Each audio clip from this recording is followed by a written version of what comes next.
Hello. Hope everybody had an awesome weekend. Go ahead and do your 15 minutes of Membean.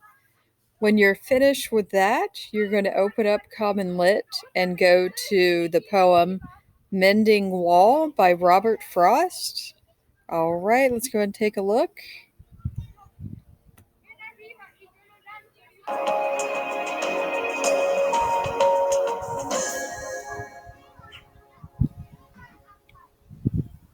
In Robert Frost's famous poem Mending Wall, two neighbors differ on the importance of mending the stone wall that divides their properties. The speaker notes that there's no practical reason for the wall. There aren't any wandering herds to trespass, not even a single cow. But his neighbor, bound by tradition, repeats his father's rationale. Good fences make good neighbors. Still, the speaker holds firm to his version. Something there is that doesn't love a wall. The speaker, rejecting his neighbor's preference for the past, attempts to gently goad him into reconsidering. But the neighbor repeats his father's advice, his feelings remaining unchanged. Mending Wall was published in North of Boston in 1914.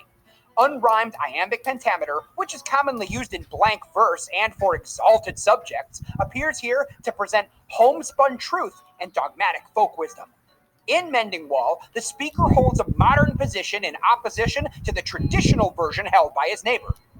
This speaker works alongside his neighbor but playfully acknowledges how far apart they are, taking glee in the mischief in me. Two competing views, when taken together, lend texture and meaning to life. We are not all the same, and that can be a good thing, even if in this instance there's no practical reason for the barrier. He is all pine, and I am an apple orchard, the speaker says, and yet the separation suits his neighbor's sensibilities. The barrier enables him to hold firmly to his traditions, the integrity of the pine woods, and his father's point of view. Good fences make good neighbors. Repeated twice in the poem is a common adage and almost a cliche for managing community life. Something there is that doesn't love a wall is another line that appears twice in the poem.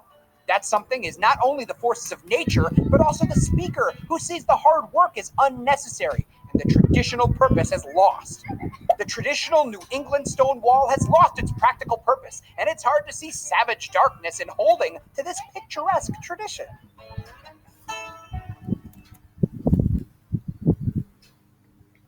All right, so go ahead and do the guided questions and the assessment questions.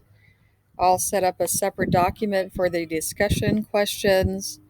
Number one, do you think the speaker's attitude towards the wall changes throughout the poem, or does he question its necessity from the beginning? Why? Or does he question its necessity from the beginning? Why? Number two, why does the neighbor believe that good fences make good neighbors? Do you agree with him? Number three, have you ever questioned anything you were raised to believe? Why? Number four, the speaker says that his neighbor will not go behind his father saying that good fences make good neighbors. In the context of this poem, what are the effects of being a follower? In your opinion, is it a good thing to follow the crowd or to stick to the status quo? Cite evidence from this text, your own experience, and other literature, art, or history in your answer. Number five, despite the speaker's insistence towards the end of the poem that they do not need a fence, the neighbor refuses to consider change.